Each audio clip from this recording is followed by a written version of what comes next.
नमस्कार दोस्तों, मैं अभिषेक शर्मा और मैं आज आप लोगों को सूर्य के बारे में बताऊंगा। इससे पहले वाले वीडियो में मैंने आप लोगों को हमारे सौर मंडल के और सौर मंडल के अंदर जितने भी ग्रह थे और उनके जितने भी उपग्रह थे उन सब के बारे में मैंने बताया था आप लोगों को। तो अब इसके बाद मैं विशेष तौर पर इन ग्रहों यानी कि मैं सौर मंडल के अलग अलग सूर्य, बुध, इन सब के बारे में मतलब सभी ग्रहों के बारे में अच्छी तरह से आप लोगों को बताऊंगा।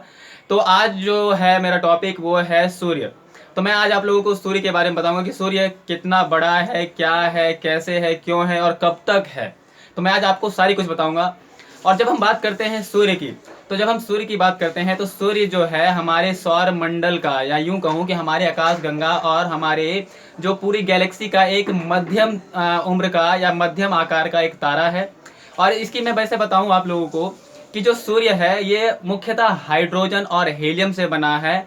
और आप लोग अभी देखोगे जैसा कि यहाँ पर मैंने सूर्य को समझाने के लिए यहाँ पर इसके मतलब कि डायग्राम बना रखा है। और आपको बता दूं मैं कि जब हम सूर्य के ढांचा की बात करते हैं, सूर्य के जब हम ढांचा की बात करते हैं तो इसको हम मुख्यतः 6 भागों में बांट कर इसके अध्ययन करते हैं। जैसा कि आप लोग देख रहे होंगे कि यहाँ पर जब हम देखते हैं तो यहाँ आप देखोगे कि जो बीच का जो ये है केंद्र है, उसके बाद हमारा है संवहनी, केंद्र के बाद है विकिरण क्षेत्र, विकिरण के बाद है संवहनी क्षेत्र।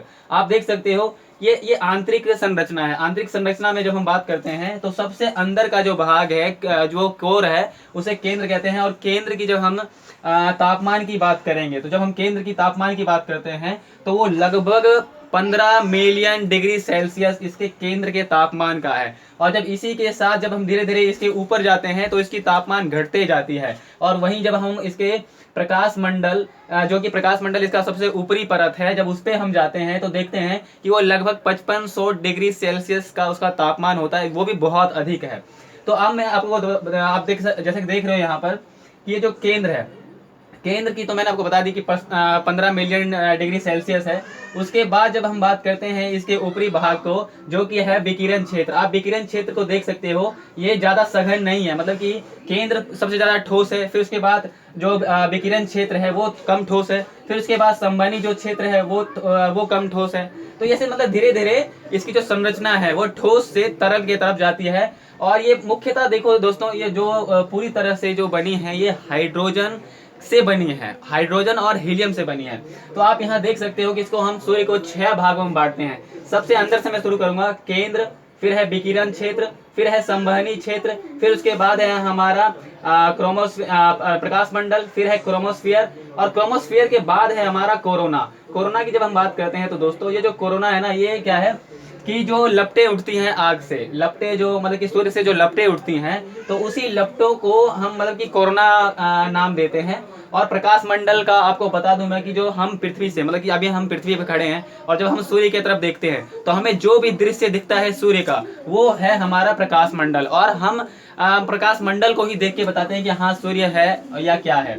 उसके बाद जब हम बात करते हैं प्रकाश मंडल के ऊपरी परत की, तो वो है हमारा क्रोमोस्फियर। क्रोमोस्फियर जो है ना, वो प्रकाश मंडल के बाद वाली प्रकाश की संरचना है जो हमें मुख्यतः मतलब कि ग्रहण के समय दिखती है। और वैसे तो मैं आपको बता दूं कि ये जो हमारी कोरोना है और जो हमारी ये जो ज्वार वगैरह है, सौर ज्वार हैं, ये सारी जो है हमारी हमें क्या कहते हैं, सूर्य ग्रहण या चंद्र ग्रहण, मतलब सूर्य ग्रहण के समय ही हमें दिखता है, क्योंकि इसका तो पूरा कवर कर लेती है। लेकिन इसके जो आसपास के जो प्रकाश मंडल में क्रोमोस्फियर है और कोरोना है, तो ये हमें ग्रहण के समय दिखाई देता है। इसके बाद दोस्तों जब हम बात करते हैं कि यहाँ पर आप देख सकते हो, यहाँ पर एक डॉट डॉट सा थोड़ा डार्क है, तो आप लोग देखोगे कि सूर्य जो है ना वो कहीं कहीं पर उस पर धब्बे हैं, जिसे हम सौर कलंक या सौर धब्बा कहते हैं। और आपको बता दूं मैं कि ये सौर कलंक कब बनता है, जब क्या होता है कि जब कोरोना या सौर ज्वार सूर्य से निकलती है। आपको पता ही होगा कि सूर्य से बहुत सी ऐसे तरंगे और ज्वार निकलती हैं। वैसे तो वो भी बहुत खतरनाक है, पर यह है कि हम उससे लगभग 150 करोड़ किलोमीटर दूर हैं, इसलिए हमारे पास वो पहुंच नहीं पाती है। लेकिन ये बहुत ही ज्यादा खतरनाक होती है। और मैं अगर आपको बताऊं कि जब मान लो सूर्य से सौर ज्वार निकला तो क्या है कि वो लगभग 50-60 मिलियन किलोमीटर सफर कर लेता है। लेकिन फिर क्या है कि सूर्य की ग्रेविटी उसको वापस खींचती है, तो वो तो अब जाहिर सी बात है, वो तो कुछ समय के लिए ठंडा हो गया। अब जैसे ही वो वापस जाता है तो वो ठंडा ही रहती है, तो उससे क्या है, ठंडा होने के कारण वो काला काला धब्बा की तरह दिखाई देता है, जैसे कि आप यहाँ देख सकते हो। और जब हम हम जब इसके डार्क वाले पॉइंट की बात करते हैं, जो बिल्कुल ही जो ज्यादा डार्क होता है, उसे अम्ब्रा कहते हैं। अम्ब्रा मतलब कि डार्क भाग। और जब हम उसके आसपास के जो आप देख सकते हैं यहाँ, वो जो कम डार्क है, ये जो आप देख सकते हैं ये कम डार्क है, तो इसे हम पेनुम्ब्रा कहते हैं। और वैसे तो ये सौर कलंक का ही सौर कलंक ही है, लेकिन हमने सौर कलंक को अच्छी तरह से समझने के लिए अम्ब्रा और पेनुम्ब्रा में हमने बांट दिया है। तो ये था दोस्तों सौर कलंक और सौर धब्बा के बारे में मैंने आपको बता दिया है। सौर ज्वार आप देख सकते हो ये रहा, और कोरोना ये रहा। तो मतलब यहाँ आपको मैंने सूर्य की संरचना के बारे में बता दिया। अगर आपसे कोई पूछे कि सूर्य की संरचना क्या है, तो आप केंद्र से स्टार्ट करना। केंद्र है, विकिरण क्षेत्र है, फिर संवहनी क्षेत्र है, फिर उसके बाद हमारा आ जाता है प्रकाश मंडल, फिर है क्रोमोस्फियर, फिर है कोरोना। तो ये 6 चरण थे, या 6 भागों में हम बांटकर सूर्य का अध्ययन करते हैं। अब मैं दोस्तों अब इससे जुड़े कुछ तथ्यों के बारे में आपको बताऊंगा। जैसे कि आप देख सकते हो यहाँ पर कि जो सूर्य का व्यास है, सूर्य का व्यास है 13,92,000 किलोमीटर। यानी कि जो सूर्य की पूरी जो व्यास है, गोलाई है, वो कितना है 13,92,000 किलोमीटर है। उसके बाद मैं दोस्तों जब सूर्य की आयु की बात करता हूं, तो अभी अगर हम वर्तमान की सूर्य की वर्तमान आयु की बात करें, तो लगभग 4.5 अरब वर्ष हुआ है। यानी कि 4.7 मतलब कि 4.7 अरब वर्ष हुआ है। लेकिन अगर इसकी कुल आयु की बात करूं, तो आप देख सकते हो मैंने यहाँ कुल आयु लिख रखा है। सूर्य की कुल आयु जो है वो 10 अरब वर्ष है। आप लोग कहोगे ऐसे कैसे हमने बता दिया कि सूर्य की उम्र 10 अरब वर्ष है, हमें तो पता ही नहीं है भाई। तो मैं आपको बताता हूँ कि जब हम सूर्य की बात करते हैं, तो सूर्य मुख्यतः हाइड्रोजन और हीलियम से बना है।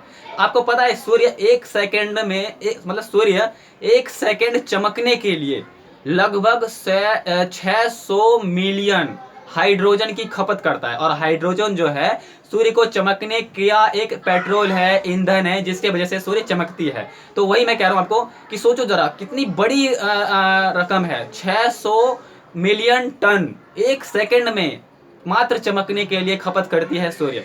तो इसलिए मैं कह रहा हूं कि साइंटिस्टों ने फिर अनुमान लगाया कि आगे आने वाले अगर ये 5 अरब वर्ष जीता है, तो इसको कितने हाइड्रोजन की खपत करना होगा। तो फिर आगे चल के 10 अरब वर्ष बाद सूर्य एक ब्लैक ड्वार्फ बन जाएगा और ये ब्लैक होल में मिल जाएगा। तो अब इसके बाद मैं बात करता हूं, आपको द्रव्यमान की बात करता हूं। द्रव्यमान का मतलब ये है कि अगर हम कितने पृथ्वी को एक मतलब कितने पृथ्वियों को एक करेंगे तब जाके एक सूर्य बनेगा, तो वो है 3,92,946। मतलब कि 3,32,946 जब हम सूर्य को इकट्ठा करें, पृथ्वी को इकट्ठा करेंगे, तब जाके एक सूर्य बनेगा। जैसे कि आप यहाँ देख सकते हो, यहाँ मैंने लिख रखा है कि द्रव्यमान पृथ्वी बराबर 1, यानी कि 3,32,946। अगर हम इतने पृथ्वियों को एक कर दें और उसको एक गोला बनाएं, तब जाके हमारा एक सूर्य बनेगा।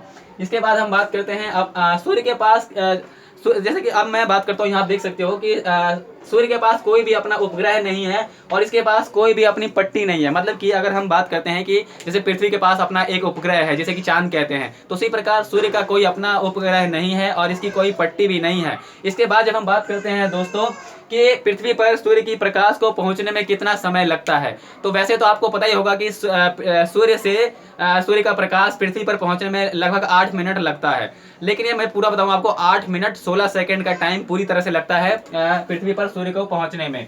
अब उसके बाद जब हम बात करते हैं इसकी संरचना की, तो मैंने आपको बता दिया है कि 6 भाग हैं: केंद्र, विकिरण क्षेत्र, संवहनी क्षेत्र, प्रकाश मंडल, क्रोमोस्फियर और कोरोना।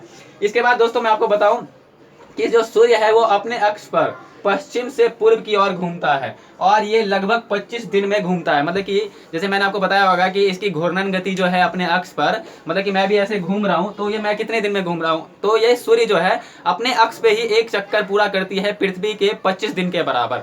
उसके बाद हम बात करते हैं कि सूर्य के द्रव्यमान का कितना प्रतिशत हाइड्रोजन है और कितना प्रतिशत हीलियम है। तो आप यहाँ देख सकते हो कि ये जो H लिख रखा है मैंने, हाइड्रोजन है। हाइड्रोजन जो है 70.6% है। इसके बाद जब हम बात करते हैं हीलियम की, तो हीलियम है 27.4%। यानी कि कुल मिला के सबसे ज्यादा हीलियम ही हमारे पास, हाइड्रोजन ही हमारे पास ज्यादा है। इसलिए वैज्ञानिकों ने अनुमान लगाया है कि आगे चल के 5 अरब वर्ष और जाके सूर्य हमारी जिंदा रहेगी। इसके बाद हम बात करते हैं, मैंने आपको बता दिया होगा कि सूर्य का केंद्र का तापमान है 55 मिलियन डिग्री सेल्सियस और इसके जब हम प्रकाश मंडल की बात करते हैं तो वो है 5500 डिग्री सेल्सियस। तो दोस्तों मैंने आपको सूर्य के बारे में जहां तक मैंने सही तरह से बता दिया है, और आप लोग अगर इसको अच्छी तरह से समझ के देखोगे तो समझ में आ जाएगा। और इसके बाद मैं अगला जो वीडियो है या लेक्चर है वो होगा मेरा मर्क्यूरी के ऊपर, यानी कि बुध के ऊपर। बुध के बारे में मैं सारा कुछ बताऊंगा।